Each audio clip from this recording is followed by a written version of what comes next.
광주를 찾은 이재명 민주당 후보는 5.18 정신의 헌법 전문 수록과 대통령 권한 분산 방안 등을 담은 개헌 구상을 전격 발표했습니다. 특히 대통령의 중간평가 성격으로 4년 연임제를 도입하자고 제안했는데요. 개헌 당시 대통령은 여기에 적용되지 않는다며 개헌이 돼도 연임에 나설 생각은 없다는 뜻을 분명히 했습니다. 비상계엄에 대한 요건 강화 등 감사원과 수사기관에 대한 견제 방안도 담겼는데요.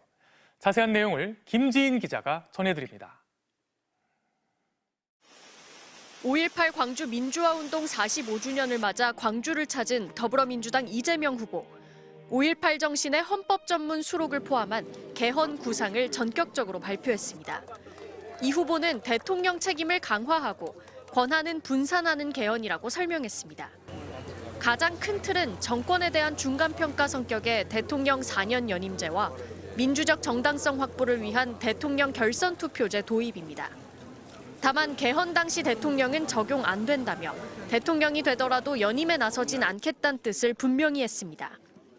지금은 그런 걸 고민할 때가 아니라 대통령 권한을 남용해서 국민의 인권을 짓밟는 그런 행위가 불가능하도록 내년 지방선거, 늦어도 2028년 총선 때 국민투표를 실시하자는 시간표도 제시하면서 민생 안정 등을 위해 대통령 임기 단축은 고려하지 않았다고도 설명했습니다. 국가 최종 책임자의 임기 문제는 좀 신중하게 고려할 필요가 있습니다. 윤석열 정부를 겨냥한 듯 대통령 권한은 견제하고 나섰습니다. 비상계엄은 국회 통보뿐 아니라 승인까지 받도록 하고 아무리 긴급해도 24시간 내 사후 승인을 못 받으면 효력을 상실하도록 하자는 겁니다. 또 국무총리는 국회 추천을 받아서 공수처, 경찰, 검찰 등 수사기관장과 방통위원장, 인권위원장은 국회 동의를 받아 임명하는 방안도 제안했습니다. 감사원은 국회 소속으로 옮겨 정부를 견제하게 하고 검찰의 영장 청구권 독점도 깨자고 했습니다. 이재명 캠프는 한국 민주주의의 상징적인 날인 5.18에 맞춰 국민 통합의 정신과 12.3 내란 극복의 의미를 담아 개헌 구상을 발표한 것이라고 설명했습니다.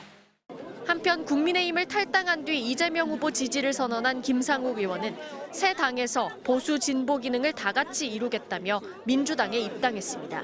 MBC 뉴스 김지인입니다.